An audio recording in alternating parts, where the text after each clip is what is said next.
kala terdapatlah sebuah keluarga kecil di suatu desa. Keluarga tersebut beranggota ayah, ibu, dan seorang anak perempuan yang cantik jelita. Anak yang cantik itu bernama Bawang Putih. Ayah dalam keluarga tersebut berprofesi sebagai seorang saudagar. Keluarga mereka begitu harmonis dan bahagia. Pada suatu ketika, ibu Bawang Putih sakit keras dan akhirnya meninggal dunia. Bawang Putih dan ayahnya begitu sedih dengan adanya kejadian tersebut. Ayahanda, mengapa hal ini terjadi kepada kita? Ibu yang sangat aku cintai, kini telah tiada. Sudahlah, jangan kau ratapi kepergian ibumu. Bersabarlah nak, ini adalah kehendak Tuhan. Di desa di mana ayah dan Bawang Putih tinggali, ada seorang janda beranak satu yang bernama Bawang Merah. Ibu Bawang Merah kerap kali mengunjungi dan membawakan makanan ke rumah Bawang Putih.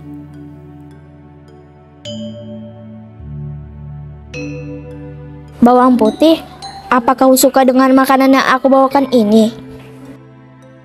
Terima kasih, Bu. Makanan ini enak sekali. Aku sangat menyukainya. Ibu senang sekali kalau engkau menyukai makanan ini. Besok akan ibu buatkan lagi makanan ini untukmu. Terima kasih banyak, Bu.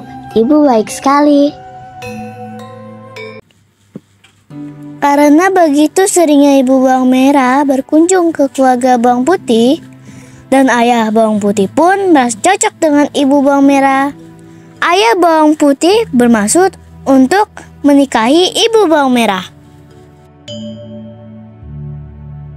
Anakku Bawang Putih, apa engkau akan setuju jika ayahanda menikahi ibu Bawang Merah? Jika ayahanda telah yakin dengan keputusan ayah, Ananda hanya akan mematuhi saja. Lagi pula, ibu Bawang Merah sangat baik kepadaku. Baiklah, kalau engkau menyetujuinya, ayah akan menyampaikan maksud ayah kepada ibu Bawang Merah.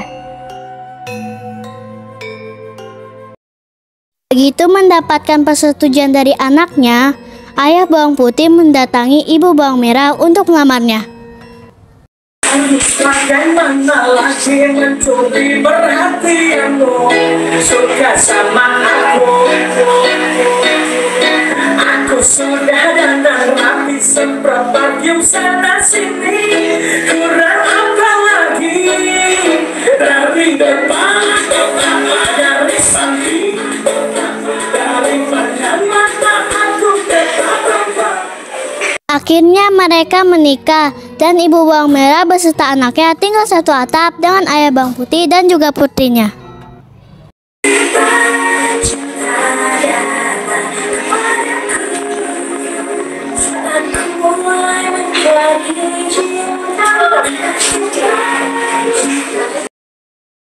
Di awal pernikahan ayah Bawang Putih dan ibu Bawang Merah, semua terlihat baik-baik saja. Sampai pada suatu ketika, pada saat ayah Bawang Putih sedang tak ada di rumah.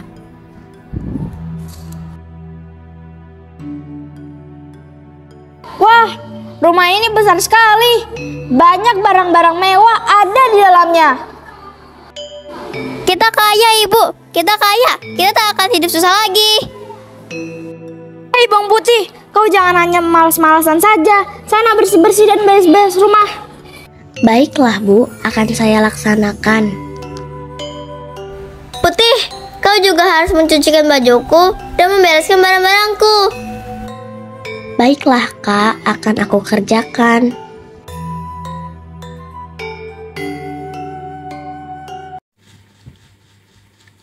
Pada suatu ketika, ayah Bawang Putih mengalami sakit keras dan akhirnya meninggal. Saat ini, Bawang Putih menjadi yatim piatu. Semenjak hal tersebut terjadi, ibu Bawang Merah dan anaknya semakin bertindak keterlaluan terhadap anaknya. Hai Bawang Putih, kau setiap hari harus bangun pagi-pagi, siapkan makanan, beres-beres rumah, dan lain-lain. Mengerti kau? Ananda mengerti, Bu. Akan Ananda kerjakan. Pada suatu ketika, Bawang Putih sedang mencuci pakaian di pinggir sungai. Tiba-tiba salah satu pakaian milik ibunya terhanyut. Saat ia menyadarinya, bawang putih mencoba untuk meraih kembali pakaian milik ibu tirinya tersebut. Namun sayang, ia tidak bisa membawanya kembali. Dengan sedih dan putus asa, ia kembali ke rumah dan menceritakan kejadian tersebut pada ibunya.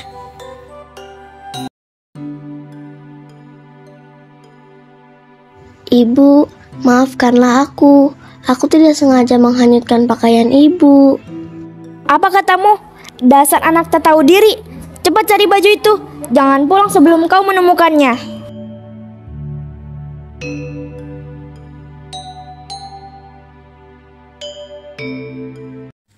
Dengan hati yang sedih, bawang putih terpaksa melakukan keinginan ibu tirinya. Ia mencari di pinggir-pinggir sungai. Lalu tiba-tiba bawang putih melihat ada seorang ibu tua yang sepertinya hendak pergi ke pasar. Maaf, Bibi. Apakah saya boleh bertanya sesuatu? Tentu nak, ada apa? Apa Bibi melihat pakaian hanyut di sekitar sungai ini? Oh, pakaian itu milikmu. Tadi aku melihatnya hanyut beberapa saat lalu. Di mana Bibi melihatnya? Saya melihatnya hanyut ke hilir sungai.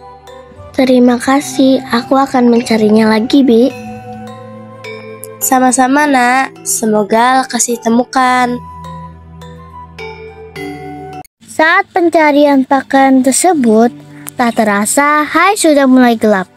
Bawang putih harus menemukan tempat untuk bermalam, karena tidak akan sempat untuk pulang ke rumah. Tiba-tiba ia melihat sebuah gubuk tua. Tok-tok, apa ada orang di dalam? Permisi. Siapa dirimu, nak? Ada apa malam-malam begini? Nama saya Bawang Putih. Saya ingin mencari baju milik ibu saya yang hanyut di sungai. Dan saat ini saya butuh tempat untuk bermalam. Bolehkah saya bermalam di sini, Nek? Oh, baju itu milikmu. Aku telah menyimpannya. Akan aku kembalikan padamu dengan satu syarat. Kau harus menemaniku di sini selama beberapa hari. Baiklah, Nek. Aku setuju. Asalkan Nenek mau memberikan pakaian itu padaku.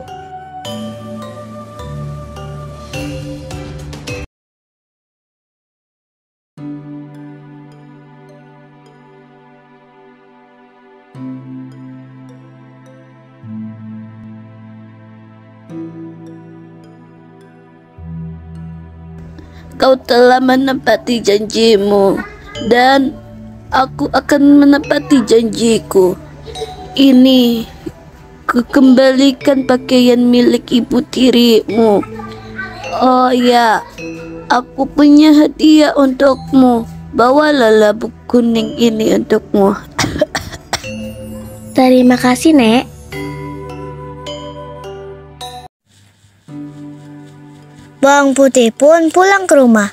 Dan begitu sampai di rumah, bawang putih menyerahkan baju merah itu pada ibu tirinya. Ibunda, ini sudah kutemukan bajunya. Bawakan kemari dan pergilah. Baik, Bu. Aku beres-beres dulu. Ketika bawang putih pergi ke dapur untuk mengupas labu kuning pemberian dari nenek tadi, begitu terkejutnya bawang putih ketika mengetahui dalam labu tersebut terdapat emas permata yang begitu banyak.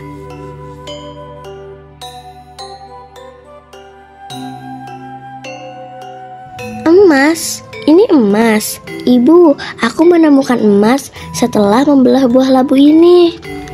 Hei bawang putih, dari mana engkau mendapatkan emas ini? Aku memperoleh emas permata ini dari dalam buah labu yang diberikan oleh seorang nenek di tengah hutan ketika aku mencari pakaian ibu. Keesokan paginya, bawang merah menghanyutkan pakaiannya dengan sengaja ke sungai. Setelah itu, ia melakukan hal yang sama seperti yang dilakukan oleh bawang putih. Permisi nenek tua, apa nenek melihat bajuku yang beberapa saat lalu hanyut di sungai? Oh, aku menemukan bajumu beberapa saat yang lalu dan sedang kusimpan. Aku akan memberikannya untukmu, tapi dengan syarat bahwa kamu harus tinggal bersamaku beberapa waktu. Baiklah Nek, aku akan menuruti kata-katamu. Beberapa hari sudah bawang merah tinggal bersama nenek tersebut. Selama ia bersama nenek, hal yang ia kerjakan hanyalah bermalas-malasan saja, dan tidak ada hal baik yang ia lakukan. Ketika tiba saat bawang merah hendak pulang, Aku telah menginap di sini bersamamu selama beberapa hari. Mana imbalan untukku? Baiklah, ambillah buah labu ini untukmu.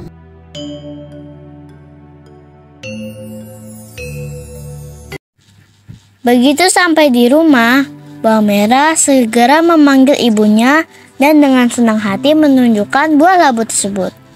Ibu bawang merah dan bawang merah merasa takut jika bawang putih melihat. Ia akan meminta bagian. Maka ibu bawang merah menyuruh bawang putih untuk mencuci baju di sungai.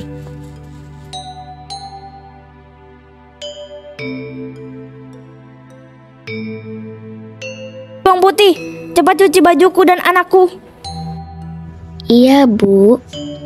Gitu bawang putih sudah tak berada di rumah, ibu bawang merah dan putihnya membuka labu tersebut. Namun ternyata yang keluar dari buah tersebut bukanlah emas dan permata, melainkan seekor binatang ular yang besar dan amat berbisa. Ular tersebut langsung menyerang ibu bawang merah dan bawang merah, hingga akhirnya mereka meninggal dunia.